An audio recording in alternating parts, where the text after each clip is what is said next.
नमस्कार।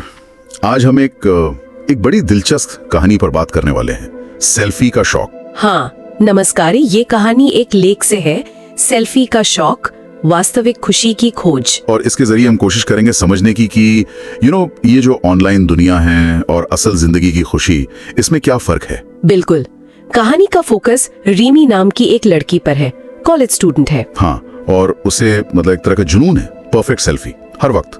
और फिर उसे सोशल मीडिया पे पोस्ट करना फौरन। कहाँ लेती थी वो सेल्फी, मतलब कुछ अंदाजा? अरे हर जगह, क्लासरूम में, मंदिर में, सड़क पे चलते हुए, दोस्तों के साथ रेस्टोरेंट में, बस क्लिक किया और इंस्टाग्राम पे। अच्छा। और हैशटैग्स भी, वो तो कमाल ही थे। हैशटैग प्योर लाइफ, हैप्पी मी, हैशटैग परफेक्ट डे। हाँ, हैशटैग परफेक्ट डे। लेकिन सवाल यही है, क्या उसकी जिंदगी वाकई इतनी परफेक्ट थी? नहीं, बिल्कुल नहीं। और यही कहानी का असली पॉइंट है मेरे ख्याल से। उसके जो असल दिन थे वो इन हैशटैग से एकदम अलग थे। मतलब ये सिर्फ दिखावा था। तो ये एक तरह का परफॉर्मेंस हुआ, ऑनलाइन परफॉर्मेंस। हाँ, कह सकते हैं। खुशी महसूस करने से ज्यादा शायद खुशी दिखाने पर ज्यादा जोर था।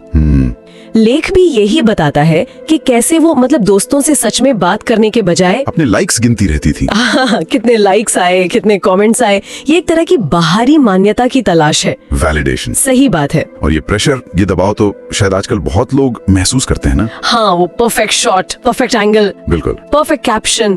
खैर, कहानी में एक मोड़ आता है। हाँ, वो कॉलेज का प्रोजेक्ट, सोशल सर्विस प्रोजेक्ट।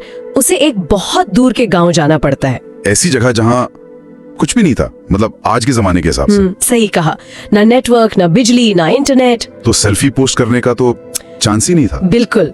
और वहीं उसकी मुलाकात होती है एक छोटी बच्ची से। हाँ, वो बच्ची मुझे याद है, फटे कपड़े पहने हुई थी, मिट्टी में खेल रही थी, लेकिन खुश थी, बहुत खुश। उसके चेहरे पर एक असली सच्ची खुशी थी।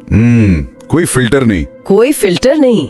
तो रिमी ने उससे पूछा, मतलब कि तुम इतनी खुश कैसे हो, तुम्हारे पास तो कुछ भी नहीं है। और उस बच्ची का जवाब, वो तो कमाल था। हाँ, उसने बस इतना कहा, क्योंकि मुझे कोई दिखाना नहीं, सिर्फ जीना है। उफ, दिखाना नहीं, जीना है। ये छोटी सी लाइन है, पर इसमें बहुत बहुत वजन है।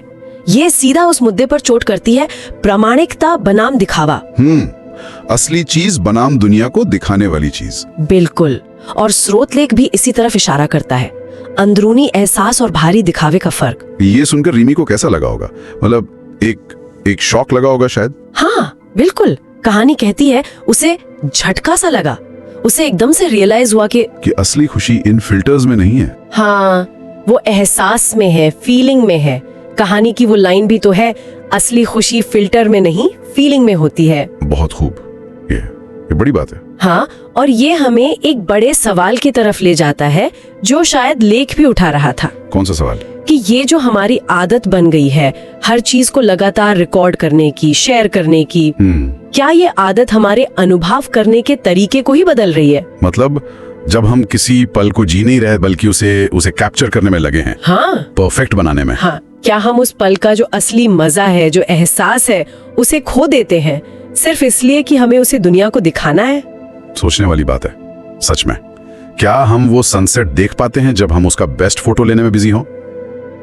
हाँ। तो इस अनुभव के बाद रिमी का क्या हुआ? उसने क्या फैसला किया? उसने तय किया कि वो अब सोशल मीडिया पर थोड़ा कम और अपनी असल जिंदगी में थोड़ा ज्यादा एक्टिव रहेगी। मतलब ज्यादा प्रेजेंट रहेगी, जिएगी ज्यादा। बिल्कुल। जीना ज्यादा, दिखाना कम। तो कुल मिला के देखें तो ये कहानी सोशल मीडिया पर जो हम एक चमकती दमकती परफेक्ट सी जिंदगी दिखाते हैं, और जो हमारे असल अनुभव होते हैं, जो शायद उलझे हुए हों पर सच्चे हों, उनके बीच का जो एक तनाव है, उसे दिखाती है। सही कहा।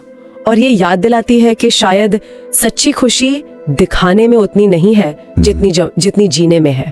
और अंत में एक सवाल शायद हम सबके सोचने के लिए छोड़ सकते हैं, जो इस कहानी और लेख से ही निकलता है। जरूर, क्या सवाल है? यही कि जब हम अपने हर छोटे बड़े अनुभव को फौरन ऑनलाइन शेयर करने के इतने आदी हो जाते हैं, तो क्या ये आदत धीरे धीरे हमारे अनुभवों को बस एक शेयर करने लायक कंटेंट में बदल रही है?